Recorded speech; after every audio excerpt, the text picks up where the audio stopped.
My fellow Americans, I'm speaking to you tonight from behind the resolute desk in the Oval Office. In this sacred space, I'm surrounded by portraits of extraordinary American presidents. Thomas Jefferson wrote the immortal words that guide this nation. George Washington, who showed us presidents are not kings. Abraham Lincoln, who implored us to reject malice. Franklin Roosevelt, who inspired us to reject fear. I revere this office, but I love my country more. It's been the honor of my life to serve as your president. But in the defense of democracy, which is at stake, I think it's more important than any title. I draw strength and I find joy in working for the American people. But this sacred task of perfecting our union is not about me. It's about you, your families, your futures. It's about we, the people. We can never forget that, and I never have. I've made it clear that I believe America is at an inflection point. One of those rare moments in history when the decisions we make now will determine our fate of our nation and the world for decades to come. America's going to have to choose between moving forward or backward, between hope and hate, between unity and division.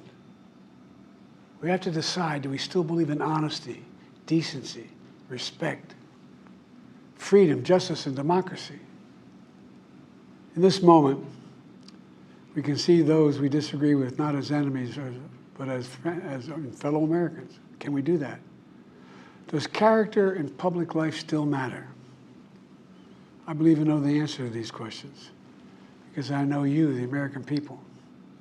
And I know this, we are a great nation because we are good people.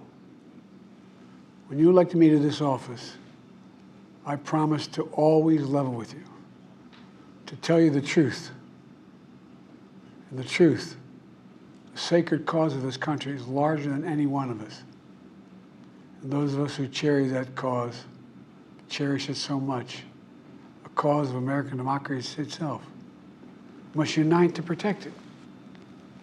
You know, in recent weeks, it's become clear to me that I need to unite my party in this critical endeavor. I believe my record as president, my leadership in the world, my vision for America's future, all merited a second term. But nothing can come in the way of saving our democracy. That includes personal ambition.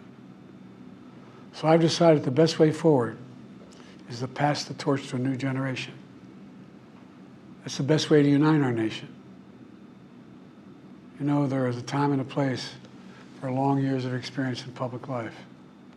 But there's also a time and a place for new voices, fresh voices, yes, younger voices. And that time and place is now. Over the next 6 months, I'll be focused on doing my job as president. That means I'll continue to lower costs for hardworking families, grow our economy.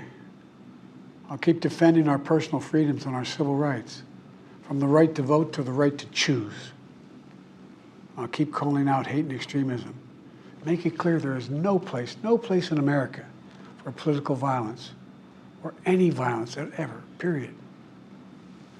I'm going to keep speaking out to protect our kids from gun violence, our planet from climate crisis that is the existential threat. And I will keep fighting for my cancer moonshot so we can end cancer as we know it, because we can do it.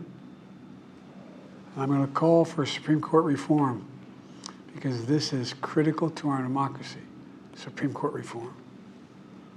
You know, I will keep working to ensure America remains strong and secure and the leader of the free world. I'm the first president in this century to report to the American people that the United States is not at war anywhere in the world.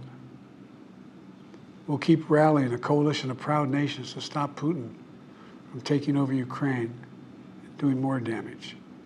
We'll keep NATO stronger, and I'll make it more powerful and more united than any time in all of our history. I'll keep doing the same for our allies in the Pacific. You know, when I came to office, the conventional wisdom was that China would inevitably surpass the United States. That's not the case anymore.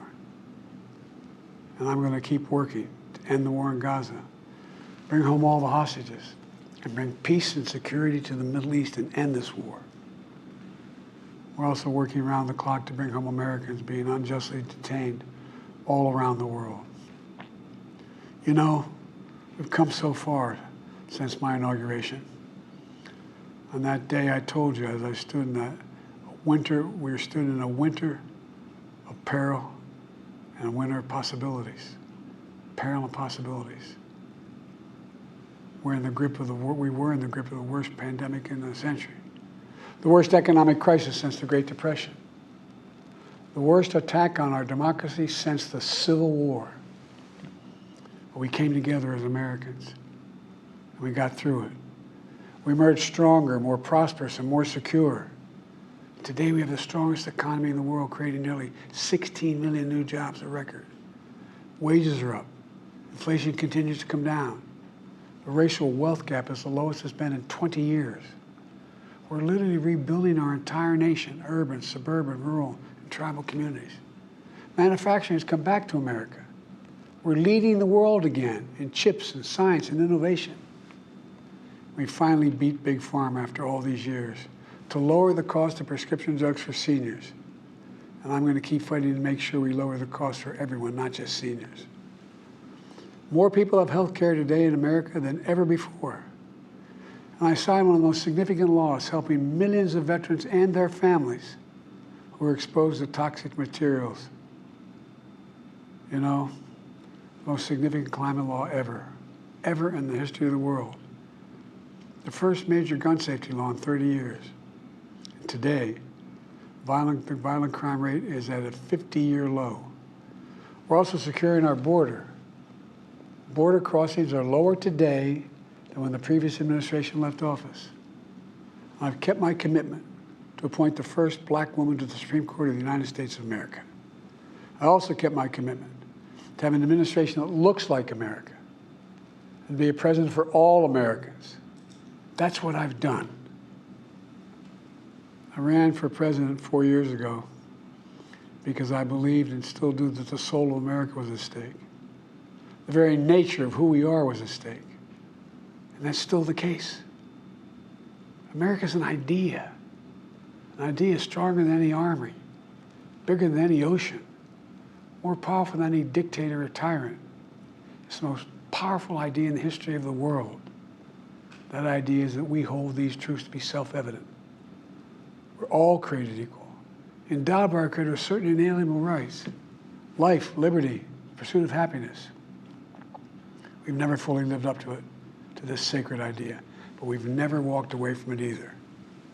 And I do not believe the American people will walk away from it now. In just a few months, the American people will choose the course of America's future. I made my choice. I've made my views known. I would like to thank our great Vice President Kamala Harris. She's experienced, she's tough, she's capable. She's been an incredible partner to me and a leader for our country. Now the choice is up to you, the American people. When you make that choice, remember the words of Benjamin Franklin hanging on my wall here in the Oval Office, alongside the busts of Dr. King and Rosa Parks and Cesar Chavez. When Ben Franklin was asked, as he emerged from the convention going on, whether the founders have given America a monarchy or republic, Franklin's response was, a republic, if you can keep it. A republic, if you can keep it. Whether we keep our republic is now in your hands.